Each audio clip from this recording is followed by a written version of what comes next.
સુરત શહેરમાં બનેલ એક ચોંકાવનારી અપહરણની ઘટનામાં અંતે રાહતના સમાચાર સામે આવ્યા છે।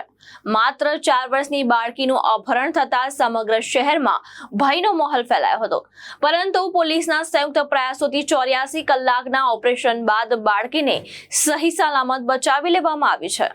સુરતના અમરોલી વિસ્તારના છાપરા ભાટા પાસે તાપી નદી કિનારે આવેલા ગાર્ડનમાંથી 2 એપ્રિલના રોજ 4 વર્ષની બાળકીનું અપહરણ થયું હતું। આ બનાવની ફરિયાદ 3 એપ્રિલે નોંધાતા પોલીસ તંત્ર સક્રિય બન્યું હતું।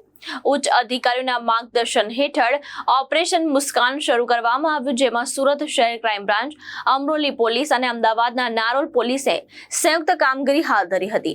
5 પીઆઈ, 9 પીએસઆઈ અને 110 થી વધુ પોલીસ કર્મીઓની ટીમે બનાવીને 84 કલાક સુધી સતત સર્ચ ઓપરેશન કરવામાં આવ્યું। સીસીટીવી ફૂટેજ અને હ્યુમન ઇન્ટેલિજન્સના આધારે આરોપીની ઓળખ કરવામાં આવી। તપાસમાં સામે આવ્યો કે આરોપી બાળકીને પહેલા સાણ લઈ ગયો અને ત્યારબાદ ટ્રેન મારફતે અન્ય સ્થળે ભાગ્યો હતો। પોલીસે 43 થી વધુ રેલવે સ્ટેશન પર સર્ચ ઓપરેશન હાથ ધર્યું અને વિવિધ રાજ્યોની એજન્સીની મદદ લીધી। અંતે 6 એપ્રિલે એક જાગૃત નાગરિક પાસેથી મળેલી માહિતીના આધારે બાળકી અમદાવાદના નારોલ વિસ્તારમાં હોવાનો પત્તો મળ્યો। તરત જ સંયુક્ત ટીમે કાર્યવાહી કરીને આરોપી પપ્પુ સિનિયા ખડિયાને બાળકી અને અન્ય 2 બાળકો સાથે ઝડપી પાડ્યો। પૂછપરછમાં આરોપીએ કબૂલ્યું કે સહાનુભૂતિ મેળવી લોકો પાસેથી પૈસાને ખોરાક મેળવવાના ઈરાદે તેણે અપહરણ કર્યું હતું। હાલ પોલીસે અન્ય 2 બાળક અંગે તપાસ શરૂ કરી છે। આ સફળ ઓપરેશનથી શહેરમાં રાહતનો માહોલ ફેલાયો છે અને પોલીસની કામગીરીને વખાણ મળી રહ્યા છે। અમરોલી વિસ્તારમાં 2 એપ્રિલના રોજ જે છાપરા વાડી એરિયા છે, છાપરા ભાટા, એના કિનારે એક બેન છે, એમની સાથે એમની દીકરી એ રમતી હતી અને એ દીકરી પછી ગુમ થઈ ગયેલી હતી। બેન જે દીકરી ગુમ થઈ એના 24 કલાક બાદ અમરોલી પોલીસમાં ફરિયાદ આપવા આવ્યા હતા। આજે બેન છે એમના પતિથી એમણે અલગ રહે છે અને એમની દીકરી જે 4 વર્ષની દીકરી છે એ ગઈકાલે ગુમ થઈ છે એ પ્રકારની એણે હકીકત આપી હતી। તાત્કાલિક બનાવની ગંભીરતાને ધ્યાને રાખીને 4 વર્ષની બાળકીના અપહરણનો કેસ છે ધ્યાને રાખીને અમરોલી પોલીસ સ્ટેશનની ટીમ સાથે સાથે એમના ડીસીપી ઝોન 5 એમની એલસીબીની ટીમ અને સુરત શહેર ક્રાઇમ બ્રાન્ચ આ બાળકીને શોધી કાઢવા માટે અલગ અલગ ટીમો બનાવેલી હતી। 5 ઇન્સ્પેક્ટર, 9 સબ ઇન્સ્પેક્ટર અને 110 પોલીસ એમ કુલ મળીને આ બધા અધિકારીઓની કુલ 10 જેટલી ટીમો સમગ્ર સુરત શહેર વિસ્તારમાં આ બાળકીને શોધવા માટે કાર્યરત થઈ હતી। એક સીસીટીવી કેમેરાઝના આધારે એક નાની હકીકત એવી મળી હતી કે આ જે વ્યક્તિ છે એ વ્યક્તિ અન્ય 2 બાળકો સાથે, આ નાની 4 વર્ષની દીકરી, ત્રીજી દીકરી છે, એની હાથમાં 3 બાળકો હતા, અન્ય 2 બાળકો સાથે 4 વર્ષની દીકરીને લઈને સાયણ તરફ ટ્રેનમાં જતો દેખાયેલો હતો અને સાયણ પહોંચ્યા બાદ આ વ્યક્તિની કોઈ બીજી હકીકત મળતી નહોતી।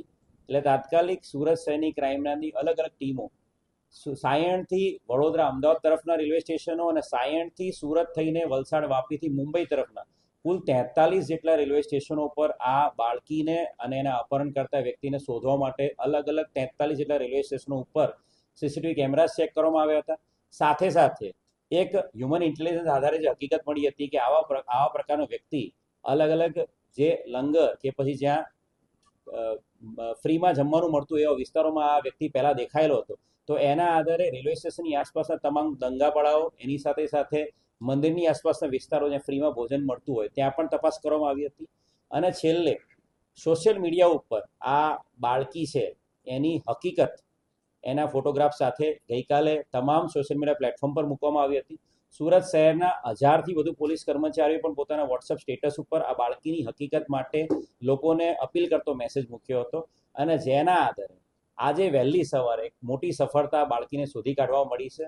અમદાવાદના એક નારોલ વિસ્તારના જાગૃત નાગરિકે સુરત શહેર ક્રાઇમ બ્રાન્ચના પીઆઈને ફોન કર્યો હતો અને કહ્યું હતું કે આ ફોટોગ્રાફ જે સોશિયલ મીડિયા પર વાયરલ થયો છે, આ દીકરીને આ વ્યક્તિ સાથે મેં ગઈકાલે એક જગ્યાએ જ્યાં ફ્રીમાં જમવાનું મળે છે એ જગ્યાએ એને બેઠેલો અને જમતો જોયેલો હતો। તાત્કાલિક ક્રાઇમ બ્રાન્ચની જે ટીમો વડોદરા અને આણંદમાં તપાસ કરી રહી હતી એ ટીમો તાત્કાલિક અમદાવાદ જવા રવાના થઈ હતી અને સાથે સાથે અમારા જે ડીસીપી ક્રાઇમ બ્રાન્ચ ઓજિયા સાહેબ છે એમણે અમદાવાદનો પણ સંપર્ક કર્યો હતો અને અમદાવાદની નારોલ પોલીસની ટીમ અને સુરત શહેર ક્રાઇમ બ્રાન્ચ તમામ ટીમોએ જે વિસ્તારમાં આ બાળકી ગઈકાલે રાત્રે જોવા મળી હતી વિસ્તાર કોર્ડન કર્યો હતો અને વિસ્તારમાંથી આ બાળકીને હેમખેમ શોધી કાઢવામાં સફળતા મળી છે।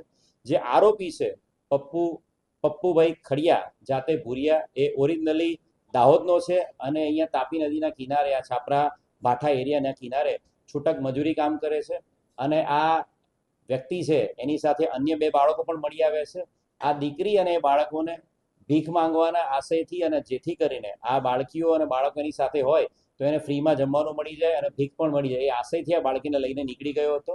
એની સાથે જ અન્ય બે બાળકો મળી રહ્યા છે. હાલ પ્રાથમિક પૂછતાછમાં એના બાળકો હોવાની હકીકત દર્શાવે છે, પરંતુ એ બાબતે પણ આ બંને બાળકોના વાલી વારસો બાબતે અને બંને બાળકોની આઈડેન્ટિટી બાબતે પણ હાલ ક્રાઇમ બ્રાન્ચ સુરત શહેર તપાસ કરી રહી છે. બાળકી જે છે એની સાથે કંઈ પણ પ્રકારનું અજુગતું કે કંઈ બીજું કંઈ થયું નથી એ બાબતે સંપૂર્ણ ડિટેલ એની મેડિકલ તપાસ પણ કરવામાં આવી રહી છે અને આરોપીને અમરોલી પોલીસ દ્વારા અટક કરવામાં આવશે અને એની વધુ રિમાન્ડ લઈને આગળની પૂછપરછ કરવામાં આવનાર છે. સર, આપણે કીધું અમદાવાદ રહે છે, તો શા માટે આ બાળકીને અને અમરોલી વિસ્તાર એને પસંદ કર્યું? એ વ્યક્તિ છે અહીંયા તાપી નદીના કાંઠે અહીંયા છાપરા ભાઠા એરિયામાં જ રહે છે અને એ આ વિસ્તારમાં જ એની સાથેના જે બાળકો છે એની સાથે અલગ અલગ જગ્યાએ ભીખ માંગતો હોય છે અને અલગ અલગ જગ્યાએ જ્યાં પણ ફ્રીમાં જમવાનું મળી રહે, કોઈ જગ્યાએ ભંડારો હોય, કોઈ જગ્યાએ મંદિરની બહાર જમવાનું હોય, કોઈ જગ્યાએ કોઈ ગાડી પેલું જમવાનું આપવા આવતી હોય છે એ જગ્યાએ જતો હોય છે અને અલગ અલગ વિસ્તારમાં આ રીતે જર્ની કરતો હોય છે જેથી કરીને એને બાળકો સાથે હોય તેને પૈસા મળી શકે. અને એ પછીથી એ સુરતમાં એને લાગ્યું હશે કે પોલીસ એની તપાસ કરી રહી છે એટલે ગઈકાલે કે પરમ દિવસે અમદાવાદ તરફ નીકળી ગયો હતો, પરંતુ સુરત શહેરની ક્રાઇમ બ્રાન્ચ અને સુરત શહેરની ઝોન 5ની ટીમ પોલીસ કમિશનર ગેહલોત સાહેબના માર્ગદર્શન હેઠળ સતત 84 કલાકથી આ બાળકીને શોધવા માટે અને અપહરણ કરનાર વ્યક્તિને શોધવા માટે કામે લાગેલી હતી અને એના કારણે એક ખૂબ મોટી સફળતા સુરત શહેર પોલીસને મળી છે.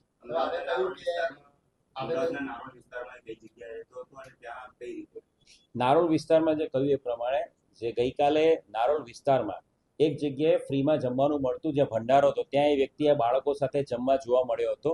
બાકી એનું ત્યાં કોઈ પરમનન્ટ ઠેકાણું નથી. એનું પરમનન્ટ ઠેકાણું અહીં તાપી નદીના કિનારે છાપરા ભાઠા વિસ્તારમાં જ છે. સર, આપણે કીધું કે 6 દિવસ પહેલા એનો અપહરણ થયો હતો સુરતમાં, 2 દિવસ 3 દિવસ પછી ગયો તો ક્યાં રહ્યો હતો સુરતમાં?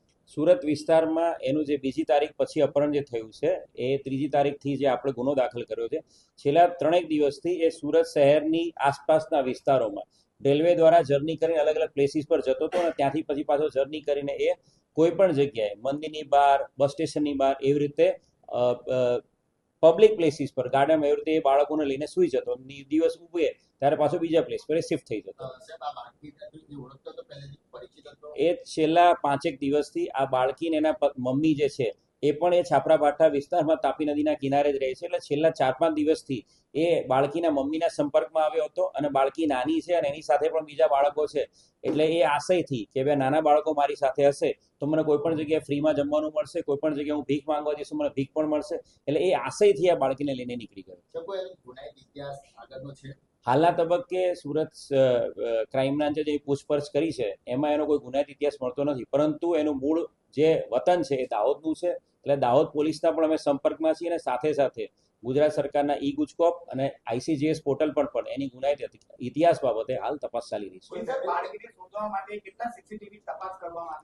આખા સુરત શહેરના આપણા ગૃહ રાજ્યમંત્રી શ્રી હર્ષ સંઘવી સાહેબના માર્ગદર્શન હેઠળ જે વિશ્વાસ પ્રોજેક્ટ ઇનોગ્રેટ થયેલો છે જેમાં સમગ્ર સુરતમાં 1400થી વધુ કેમેરા લાગેલા છે અને એ ઉપરાંત સેફ સિટી પ્રોજેક્ટના પણ 800થી વધુ કેમેરા, 2000 જેટલા સુરત શહેર પોલીસના કેમેરા અને એની સાથે સાથે 43 રેલવે સ્ટેશનના અલગ અલગ 1000થી વધુ કેમેરાઓ અલગ અલગ રેલવે સ્ટેશન એની આસપાસના દંગાપડાઓના કેમેરાસ ચેક કરવામાં આવ્યા હતા અને એ કેમેરાઝના કારણે જ પહેલી સફળતા આપણને મળી હતી એ વ્યક્તિનો ફોટોગ્રાફ મેળવવાની, વ્યક્તિની એક્ઝેક્ટ ચહેરો મેળવવાની, આઈડેન્ટિટી એસ્ટાબ્લિશ કરવામાં અને એ જ ચહેરો એસ્ટાબ્લિશ કર્યા પછી અને દીકરીનો ફોટો જે પ્રોપર હતો CCTV કેમેરામાં એના આધારે જ આ વ્યક્તિને નારોલના જે વ્યક્તિ છે એને ઓળખી કાઢ્યો અને જેના આધારે સુરત શહેર ક્રાઇમ બ્રાન્ચે વ્યક્તિને એ અપહૃત બાળકી સાથે શોધી કાઢવામાં સફળતા મળી. એ છૂટક મજૂરી જ કરે છે અને તાપી નદીના કાંઠે આ છાપરા ભાઠા વિસ્તારમાં અવાવરું જગ્યા અને બિનવારસી જગ્યામાં જ રહે છે અને પોતાની કોઈ ઓરડી કે પોતાનું કોઈ મકાન કે ભાડાનું મકાન એવું કશું અત્યારે હાલના તબક્કે પૂછપરછમાં નથી કહેતું.